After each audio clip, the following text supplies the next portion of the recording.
आरक्षण पडलेलं आहे ठाण्याला, काय म्हणाल? खऱ्या अर्थाने आनंद होतोय की सगळ्या समाजाला न्याय देण्यासाठी हे आरक्षण जे पडलेलं आहे. कारण गेले 19 वर्ष महापालिकेमध्ये मी काम करते आणि पहिल्यांदाच SC प्रवर्गाचं आरक्षण आमच्या इथे पडलं आहे.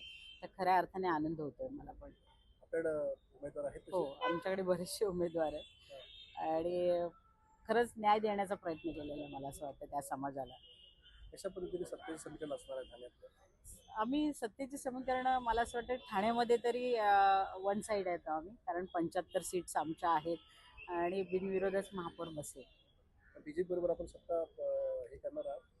ते तर आता युतीमध्ये आहोत तर मग ते समीकरणं जुळवायलाच लागतील, कारण महायुती आहे आमची आणि त्याच्यामध्ये युतीमध्ये सत्तेची समीकरणं नेहमीच बदलत असतात आणि त्यांनाही त्याच्यामध्ये सहभाग त्यांचा केला जाईल. इतर काही छोटे पक्ष तुमच्याबरोबर आहेत असं कळतंय?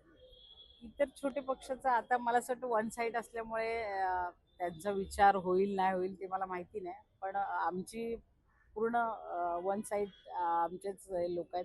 BJPचे पण तेवढे कॅन्डिडेट आमच्याकडे आहेत. तर मला असं वाटतं बाकीच्या लोकांना घेऊन न घेऊन काय हे नाही होणार, आम्हाला काय फरक नाही आता पडणार. किती नगरसेवक आता सध्या? 75 सर्व आले? सर्व आले. एक हिंदी नाही, हिंदी हिंदी नको नॉर्मल हिंदी नको नॉर्मल फक्त आता एक मला. थोडंसं.